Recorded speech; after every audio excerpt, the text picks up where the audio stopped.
Vegas, play.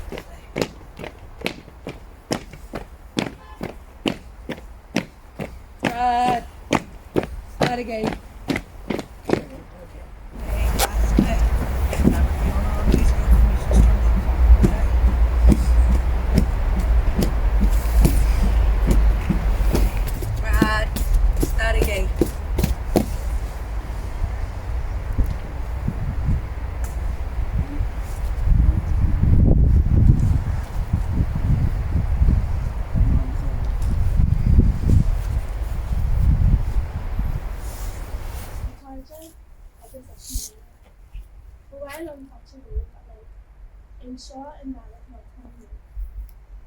Today we stand here to commemorate the life and the legacy of Winifred Carney, the typist of the Belfast. When she's commonly remembered for the active role played during the Easter Rising, Carney was in fact a dedicated feminist throughout her entire life. As a suffragist, as a teacher, a trade unionist, a member of Cumann and the Irish Citizen Party, Carney held true to her beliefs in her politics and activism, embodying them in everything that she did. In the aftermath of the 1916 Rising, when the time of surrender had finally arrived, Carney urged his close friend and his comrade to remove her military ban so that she would not be recognised as a military combatant. Winifred Carney responded to this by writing her native criteria across the belt and proudly continued to wear it during her surrender. Carney was unapologetic in her socialist republicanism, and she made no secret of that fact. As we remember her life, so too should we remember the cause to which she dedicated her life's work. As proud and as dedicated socialist republicans, we continue to be inspired by the life of Winifred Carney. To begin proceedings, I will call upon Martine Jackson to lay a wreath on behalf of us all.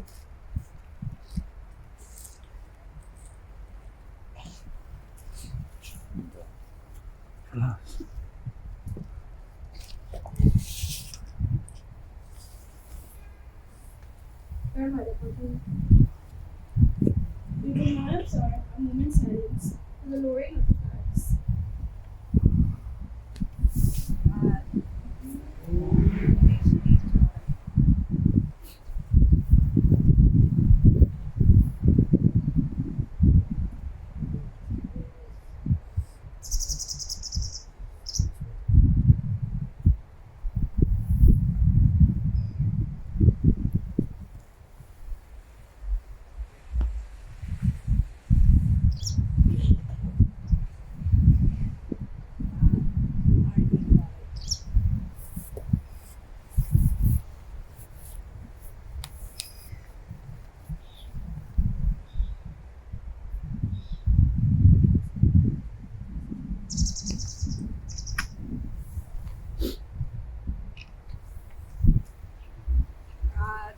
That's Irish.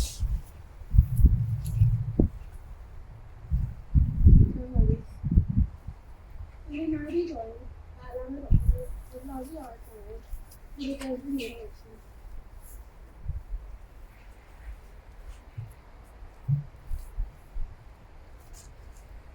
We all stand here today to celebrate the life of Winifred Carney, who was not only an Irish Republican, but also a feminist, a suffragist, a trade unionist, and one of the most influential figures of the early 20th century in Irish and socialist history. Winifred, or as her friends and family called her, Winnie, was born into a lower middle class family in Bangor, County Down on December 4th, 1887, to a Catholic mother, Sarah, and a Protestant father, Alfred, and was the youngest of 7 children. During her early childhood, Carney had moved to the Falls Road and was educated at Christian College School in Belfast, not far from her home, where she later became a teacher.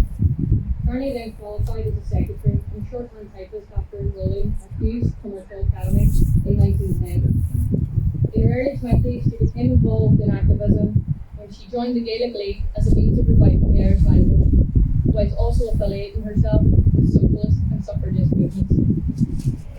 These political interests were what first led her to James Connolly through her friend Marie Johnson, wife of Labour leader James Johnson, in the summer of 1912. Connolly at the time General Secretary of the Irish Transport and General Workers Union, and in fact organised the Textile Workers Union, which Carney was appointed secretary. It was then that Carney became a close friend and trusted partner of the Carneys, which they worked together to improve the wages, legal labour, and in addition to this, Carney co-wrote the manifesto to the linen slaves of Belfast together, and this was just the beginning of their political journey as comrades.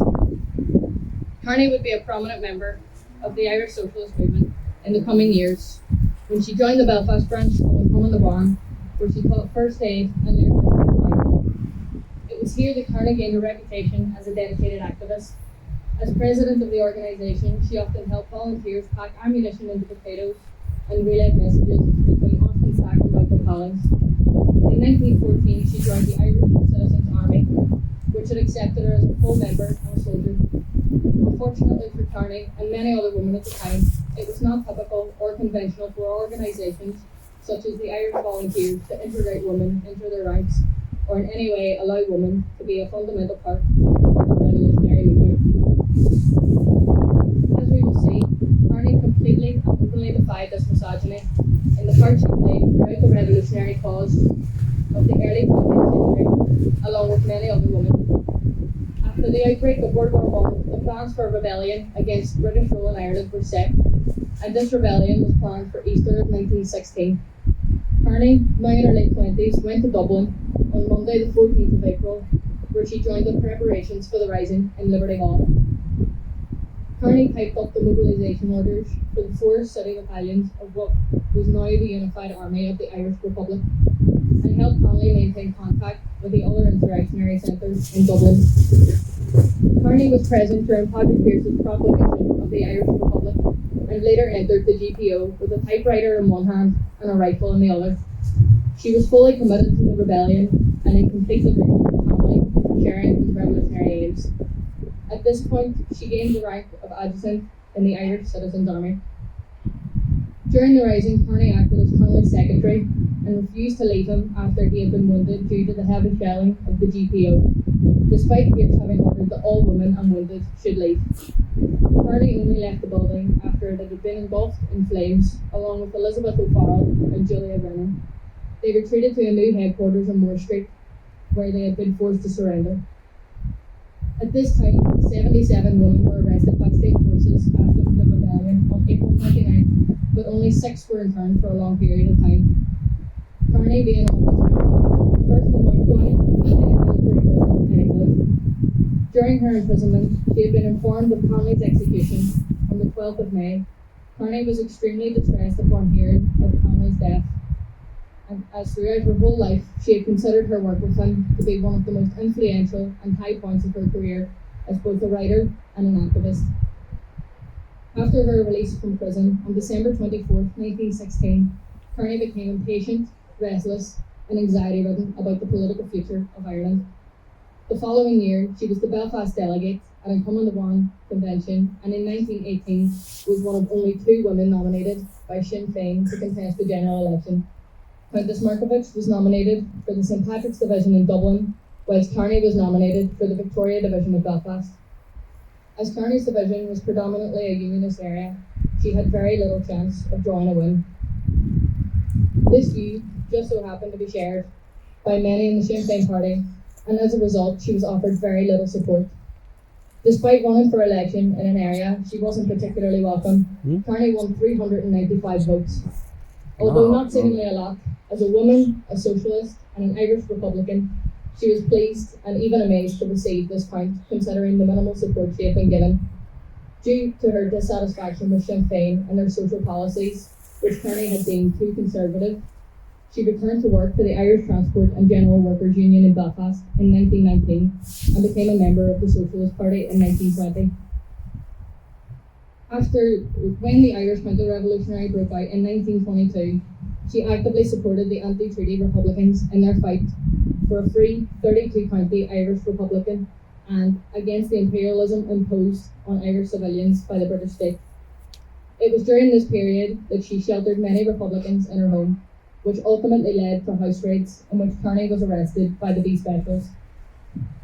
She was held in custody for 3 weeks in late July of that year after seditious papers were found in her home in Belfast, linking her to the IRA and allegedly showing her connection with Bolshevism. It was during her internment in Armagh jail that Carney protested the illegitimate criminal status that she was given on the basis of imprisonment without trial, although she was released due to ill health not long after.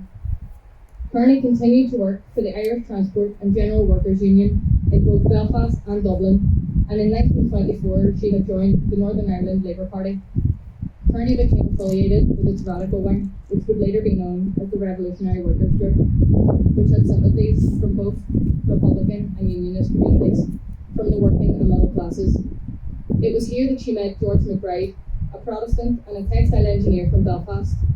Although McBride was a Unionist, previously a member of the UDF in 1913, and had served in the British Army during World War I, both he and Carney shared staunch socialist views and had a common interest in the labour movement.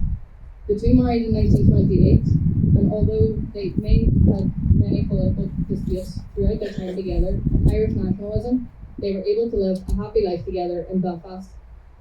Carney's family did not think this as much and wondered why, after all this time she had spent fighting for what she believed in as a radical Republican, she would marry an orange man. When she died on November 21st, 1943, her grave was left unmarked as her family did not want McBride's name on it. Carney fought her entire life for what she believed in. She was a revolutionary, a feminist, a socialist, a Republican, and most of all, she was a figure of liberation in all aspects of her own life, particularly as a woman, in a time where we were not welcome in the revolutionary spaces. Carney, along with many others, set the bar to a high standard for all who came after, and continued in the same struggle. Her story conveys a struggle that is tough, painful, and ongoing, but she never gave up on what she stood for. Let this be a lesson to all of us who continuously fight for the liberation of our island and all its people, whatever their race, gender, sexuality, political identity, or religion. Carney's story is one of community, struggle, and liberation for all. Gurumila Mayoga. I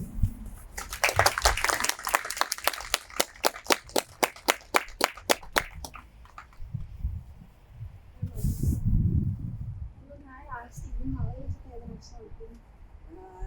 Ira.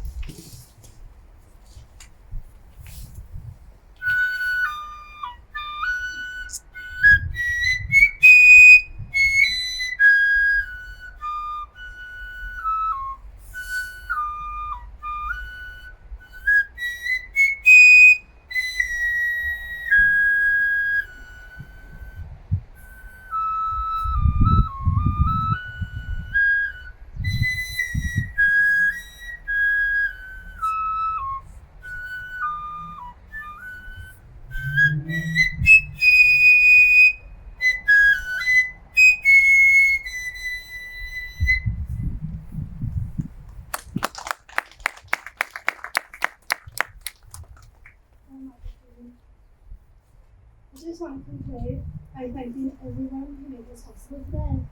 While we are at Belfast for organising, all members involved, our musician and our speakers. Unfortunately, there will not be a function afterwards, but I do want to thank everyone for coming here today to help us commemorate the life of Winifred Carney.